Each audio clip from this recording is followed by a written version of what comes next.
Welcome back, everyone, to Fireside Sports. Alongside Andrew Williamson, I'm Kendall Capps.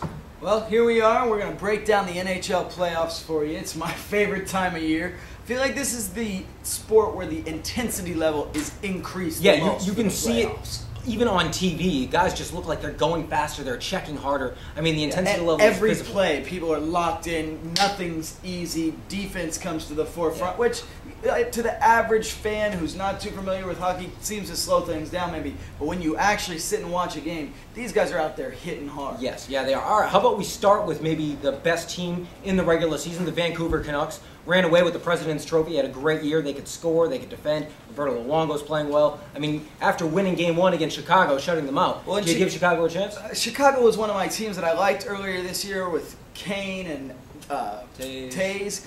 But with the way Luongo's playing right now, I don't see Chicago coming back. I know Vancouver won the first game of the series. I think it's going to continue more of the same. I think Chicago might be able to win one, maybe two games, push this to 5 or 6. But I think Vancouver. Yeah, I agree. I think they could push it to 5 or 6. They have experience. A lot of these players were back from a team that won the Cup. They're not going to go away easily, but in the end, Vancouver's going to have too much for them, and they're going to move on, I think. Okay, well, how about out in Anaheim, the Ducks playing the Nashville Predators? Yeah, coming off a surprising loss. It was funny. It's hard to gauge the Ducks. They didn't play well for a lot of the year. They played well down the stretch, got themselves into the 4 seed among all that closeness of teams, and then they go out and they lose the first game to Nashville. Well, and the Predators, a young team that you're not expecting to come play as well as a team like the Ducks in the playoffs. But do you think that can continue, or do you think the Ducks' experience kind of takes over as the series progresses? You know, I think the Ducks will take over the series. It's going to be a long series, evenly played series, but I actually like Nashville to win the series in 7. Wow, I think the Ducks take it in 7. I agree. I think Nashville's going to push it, but I think the Ducks in the end,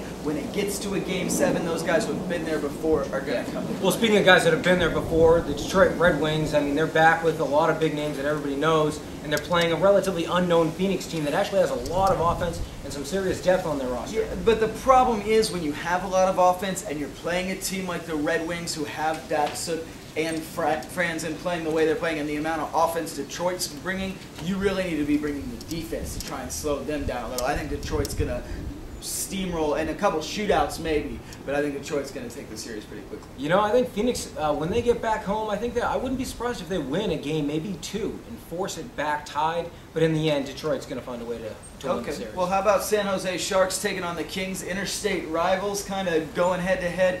The Sharks took Game 1 in overtime, though, on a late goal. Do you think the Kings can make a run at it? I do. I think they're going to win Game 2. I think they're going to win the first 2 back at home. I really like their chances of winning the series. I think they match up pretty well. San Jose has shown in the past, with all the talent that they have on their team, they tend to struggle in big series against teams that don't match up well against them. I think the Kings are going to come back and win this series. See, I think with Andre Kopitar out, I just don't think the Kings have enough this year. I like the team they've put together, but I think this could be the year the San Jose Sharks actually make a run deeper into the playoffs. All right, how about we go over to the East and the top seed, the Washington Caps. They got Ovechkin. I mean, the whole team's playing well. They got themselves in prime position in the East. What do you think? Yeah, I think the Caps are going to take it. I like the way Ovechkin's playing. I really like the way Alexander Simmons playing right now. They came out, won the first game. I know it went to overtime. But that's because the play of Henrik Lundqvist. He's a relatively not quite as well-known goaltender, but he is one of the best in the world. I actually think the Rangers are going to push this series pretty far. The Washington tends not to sweep people. They always get into long series. I think this might be another long one. Yeah, but I do think Washington finds a way to win. Yeah, I think the Rangers can push it to 6, but with Steve Avery back, I think the Capitals can take it in the end. Yeah. Well, how about over Pittsburgh Penguins taking on the Tampa Bay Lightning? Pittsburgh comes out, shuts them out in Game 1. Can Tampa Bay get their offense going in this series? I do think that they will score some goals. They might win a game or 2, but Pittsburgh is playing really well going into the playoffs, even without Crosby. When they get him back, they're going to be even more formidable. I think Pittsburgh gets into the next round probably in 5 or 6. Yeah, I agree. I think with Crosby coming back, that team is going to be solid and actually maybe as a 4 seed, a stronger team than it looks like. Yeah.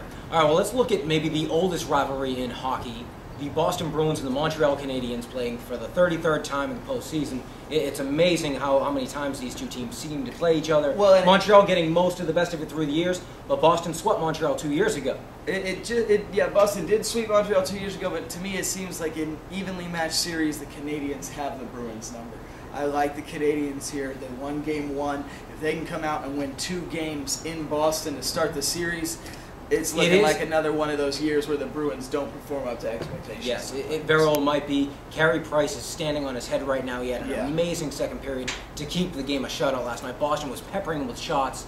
It's going to be difficult for them to do that because Boston has a lot of size, a lot more in the past. And with the deadline moves that they got of Thomas Kaberle, a scoring defenseman who's going to help them in a lot of different areas, including their power play, which is where they struggled a lot of the year, I think Boston's going to find a way to fight back and win this series and move on. Okay, well, how about our last matchup, the surprising Buffalo Sabres upsetting the Philly Flyers? Well, once again, it comes down to hot goaltending. And Ryan Miller, the Olympian who almost won the gold medal for the United States practically against Canada. I mean, he stood on his head that game and was able to pull the shutout. He's going to have a hard time doing it continually, but if he gives them 5-6 good games in this series, I think they're going to win it. You know, actually, I'm going to agree with you. I don't know that I see Buffalo going too much farther past this first round, but I do think they can actually make a run and take this series. All right, well, how about if you had any, now that we're at the start of the playoffs, any two teams that maybe stand out to make a run to the finals? Well, I really like the San Jose Sharks to get to the Western Conference Finals. I want to take them to the finals, but I can't yet. I think I'm going to take Vancouver. They just look so strong, and the way Luongo's playing, I don't know. I don't think that team can be beat. And then over in the East, I think the Capitals could make a run at it this year. I know they underperform in the playoffs a lot, but I think they could actually come out, win this first series against the Rangers, and get a full head of steam. They very well could, and who are they probably going to run into? The Pittsburgh Penguins, and it's going to make it very difficult. Pittsburgh's done really well against Washington in the postseason. Yeah. I think that might continue. I actually like Pittsburgh to make a run to the Cup and lose to your Vancouver Canucks. I agree. I think they have the depth. They have the scoring up front. They can. Their penalty kill is one of the best in the league. I think they're going to find a way to advance, move on, and win the Cup this year. Well, thank you again. We'll be here every week on Fireside Sports, bringing you all the latest in hockey and everything else. Also, join us here for barbecue basketball and Fireside Chat. For Kendall Caps, I'm Andrew Williamson. Take care.